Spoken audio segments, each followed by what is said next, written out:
I'm Kimberly Halkett in Washington. These are the main stories brought to you by Al Jazeera.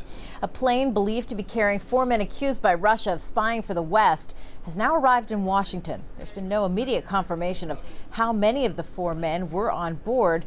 They were exchanged for 10 Russians involved in a spy ring in the U.S. That group has already arrived back in Moscow. Eve Barker has more.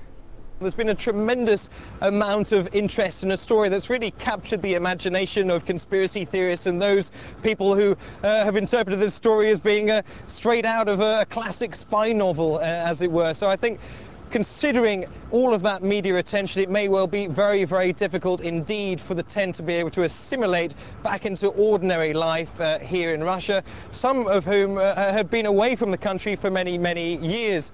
I think it may be now up to the Russian authorities to decide really what the next step will be.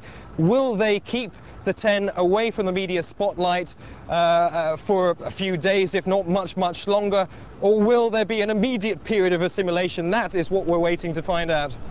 Eve Barker reporting. A twin suicide attack has killed at least 60 people in the northwest tribal region of Pakistan. The bombers appeared to be targeting a local government building. Imran Khan is in Islamabad. We're seeing attacks like this almost every day across Pakistan. Now, the army haven't officially moved into movement agency yet, but they are facing massive challenges within that area from the Pakistani Taliban. But the army, many say, is overstretched. It faces huge challenges on the eastern border with India, on the western border with Afghanistan and in Kashmir. And this leads many to question whether the army is simply well enough equipped to deal with what's going on in the tribal belt. Imran Khan, Al Jazeera, Islamabad. Heavy flooding continues in Mexico as another set of storms hits the U.S.-Mexico border, closing crossings to the United States.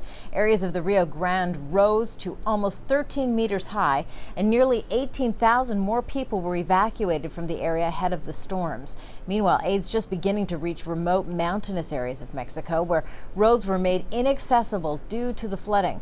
Some villagers say they've gone without food for a week. Those are your top stories. Reminder, you can stay up to date with all of your news on our website. That address, aljazeera.net/English.